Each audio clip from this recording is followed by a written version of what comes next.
আসসালামু আলাইকুম। সততা কোয়েল হ্যাচারির পক্ষ থেকে সবাইকে স্বাগতম। আশা করি সকলে ভালো আছেন।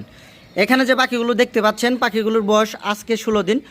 তো এই 16 দিন বয়সে পাখিগুলোকে আমি কিভাবে যত্ন করতেছি সেই বিষয় নিয়ে আজকে আলোচনা করব। আশা করি আমার ভিডিওটি সম্পূর্ণ দেখবেন। প্রচণ্ড গরম, এই গরমের মধ্যে আমি পাখিগুলোকে সবসময় চেষ্টা করতেছি ফ্রেশ পানি দেওয়ার জন্য। দিনে 3-4 বার পাখিগুলোকে আমি পানি দিচ্ছি এবং সেই সাথে পানির সাথে আমি সি টাইপের মেডিসিনগুলো দিচ্ছি।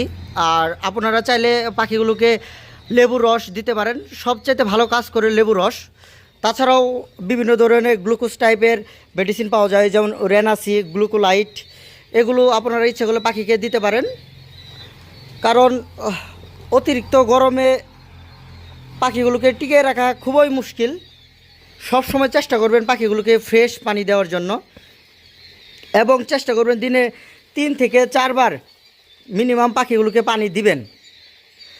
আমার এখানে পাখিগুলো দেখেন, এগুলো জাপানি জাতের পাখি। আমার এখানে প্রায় পাখিগুলোর সাইজ একই রকম। প্রত্যেকটি পাখি খুবই সুস্থ সবল। আজকে পাখিগুলোর বয়স 16 দিন। আমি যেহেতু পাখিগুলোকে সোনালি স্টার্টার খাদ্য দেই, অনেকের হয়তো মনে হতে পারে পাখিগুলোর বয়স কম, কিন্তু যারা একদিন বয়স থেকে শুরু করে আজ পর্যন্ত আমার ভিডিওটি দেখছেন তারা হয়তো জানেন আজকে পাখির বয়স কত দিন। এগুলোর বাচ্চা আমি 24 তারিখে আমার খামারে উঠিয়েছি। আপনারা চাইলে আমার ভিডিও দেখতে পারেন। যদি আমি ইচ্ছা করতাম পাখিগুলোর গ্রোথ আরেকটু বৃদ্ধি করব, আমি সেটাও করতে পারতাম।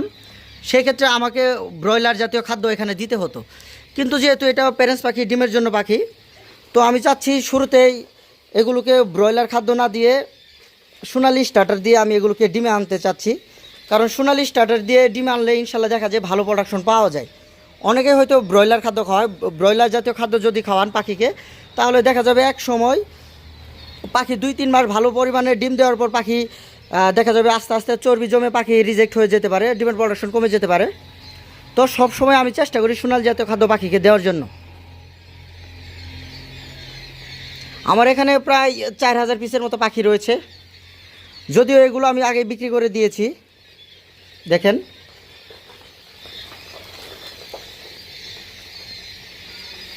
কোয়েল পাখি পালন বিষয়ে যে কোনো ধরনের পরামর্শ লাগলে ইনশাল্লাহ আমার সাথে যোগাযোগ করবেন।